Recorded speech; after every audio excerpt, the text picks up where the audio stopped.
Now it's on. Okay, so I've been reading a really cool book. It's by a lady called Esther Gokale, and it was written in 2008. It's called 8 Steps to a Pain-Free Back.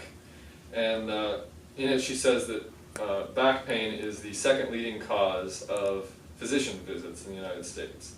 So obviously a huge cost to people. So I've had quite a bit of back pain throughout my life, really since I was a teenager, and I've been researching it a lot lately. So hopefully I can save you a little bit of trouble today. Because of our job, we sit a lot at our computers, and that puts us at an increased risk of having back pain. So today I'm just going to talk about what the problem is with bad posture, some of the causes of bad posture, and also a few practical solutions to the problem. So poor posture and a weak core can lead to financial problems, organ dysfunction, and psychological distress. According to Rita Rubin at the USA Today website, she's quoting stats from the American Medical Association. She says that 73%, people spend 73% more on their medical bills if they have back pain than if they don't. So obviously you can save a lot of money if you have good posture and avoid your back pain. According to the article Stand Up, Stand Out in the Vibrant Life magazine, the author Kimberly Button says, quote, "Our posture, whether tech-related or not, is causing not just physical ailments, but just as importantly, it's negatively impacting our emotional quality of life." So this makes the point that posture can cause depression, it can cause low self-esteem if you're always looking down at the ground. It's sort of a fine point, but you're just going to have a slightly less high view of yourself and of the world if you're always looking down at the ground. So back pain also can cause stress, so you're lowering your emotional quality of life there, and pain can cause sleep loss, which is generally very poor for your psychological health as well. So also poor posture, as you can see my little person here. If you stand like this or sit like this, which you do a lot if you're at a computer, you're going to put pressure on your internal organs and your lungs. You're kind of sitting on your lungs. So you can't breathe in or out fully, which decreases your lung capacity and it makes you perform more poorly in physical activity.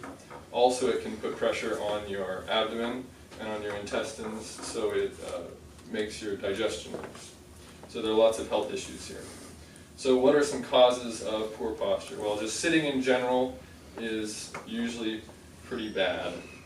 Chairs, especially nowadays, chairs are often designed so that they're designed to be slouched in or leaned way too far back, instead of having a nice upright posture with your butt far back and your spine erect. According to Amy Schoenfeld in the May 11, 2013 edition of the New York Times, she says, quote, "Stress and poor posture can bring on aches or exacerbate injuries among workers tasked with heavy computing, constant travel, and long meetings." So again, you're sitting all day, you probably have bad posture, but another problem here is that you aren't moving. So your joints aren't being used, your muscles aren't being used, your core is getting weaker, which decreases the stability of your spine, and it also ruins the positioning of your spine throughout your day. So something you can do here is obviously get up and move a little bit. It'll make you more pain-free and allow you to have more freedom in your physical activities. Another cause of poor posture is technology. Like I mentioned, sitting at the computer, you're usually sort of crouched forward to get a little closer to the screen or to reach the keyboard, which screws up your back. And if you look at this guy here, this is a really good illustration. If you're forward like that, you have a big gap here and a little gap here, which means you're putting a lot of stress on your discs, on one side of your discs in your spine, and releasing a lot on the other side. So you want that stress to be evenly distributed so you don't have pressure points. Phones are obviously a big thing. If you're standing here like this, again, you're crouched forward, you're sitting on all of your internal organs. And it's just not a good thing. Another cause of poor posture is muscle imbalances, which can be caused by multiple things. They could be caused by the way you sit. If you sit in the same way every day, if you sit like this, you're compressing these muscles and stretching these muscles, so these muscles are going to have less of a range of motion, and it's going to cause an imbalance there. Renee Daniels, in her 2005 book, Straighter, Stronger, Leaner, Longer, says that if your posture is poorly aligned, if your body's poorly aligned, quote, every time you move, the other key components of your body, such as muscles, joints, ligaments, tendons, all try to compensate for the imbalances caused by the misalignment. So it really exacerbates the problem, and it's a vicious cycle. Your muscle imbalances cause poor posture, which cause muscle imbalances, etc. So what's a solution to this problem? Well, the solution is really twofold. You need to strengthen your core, and you need to improve your posture. So strengthening your core, there are some obvious exercises to do. Sit-ups, push-ups, planks, all that kind of thing, but also Pilates and yoga are really great programs, exercise programs, sort of keep you on track and improve your core, which again will stabilize your posture, hold you in a better position, and also protect your body when you're doing lifting, etc.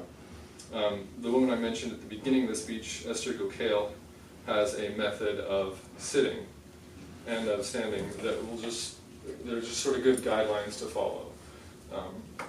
The best thing to do is try to lengthen your spine when you're standing or when you're sitting.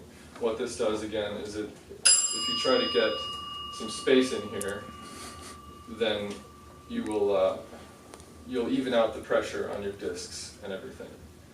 So lengthen your spine. It's a good thing to keep in mind. Also, so the technique for sitting is basically to sit your butt as far back in the chair as you can. Lengthen your spine, put your neck up, try to lengthen your neck as well, and then roll your shoulders back. And don't like pinch your shoulders back, but just leave them back there. And standing is very similar. You just stand nice and straight, try to lengthen your spine, put your hands back here right behind your ears, and lengthen your neck a little bit. Gives you a nice straight posture and decreases the pressure on your discs. So today I've basically discussed some problems with poor posture, some of the causes, and a few solutions for poor posture. And if you follow what I've discussed, I think it'll save you a lot of pain, save you a lot of financial trouble in the future. Thank you.